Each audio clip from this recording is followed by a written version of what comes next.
অন্ধকারে লুকিয়ে আছে এক ভয়ঙ্কর সত্য, জিন 3 থেকে এবার কেউ রেহাই পাবে না। এভাবেই নিজের ফেসবুকে একটি নাটকীয় বার্তা দেন নুসরাত ফারিয়া। তার অভিনীত নতুন সিনেমা জিন 3 সম্প্রতি মুক্তি পেয়েছে ওটিটি প্ল্যাটফর্মে। ভয়ের ছায়া ও রহস্যে ঘেরা কাহিনী নিয়ে নির্মিত এই থ্রিলার ছবিটি নির্মিত হয়েছে একটি সত্য ঘটনার ছায়া অবলম্বনে।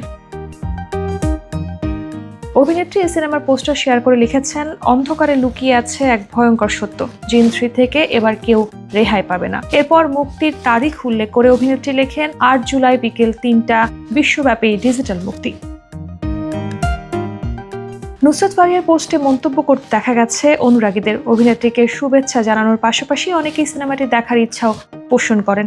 এক অনুরাগী লিখেছেন, অসাধারণ এক ভয়ঙ্কর থ্রিলার উপস্থাপন করলেন আপনি। জিন 3 নিয়ে আপনার এই পোস্ট কৌতূহল বাড়িয়ে দিল অনেক। ভয়ের রোমাঞ্চ আর ডিজিটাল মুক্তির খবরটা অসাধারণভাবে তুলে ধরেছেন। শুভকামনা রইল।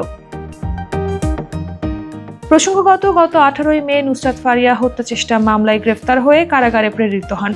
জামিনে মুক্তির পর দীর্ঘদিন সোশ্যাল মিডিয়া থেকে দূরে ছিলেন, তবে এখন ধীরে ধীরে স্বাভাবিক জীবনে ফিরছেন এবং আবারও সক্রিয় হচ্ছেন অনলাইনে। জিন 3 নিয়ে তার এই প্রত্যাবর্তন যেন আরো নাটকীয় হয়ে উঠেছে।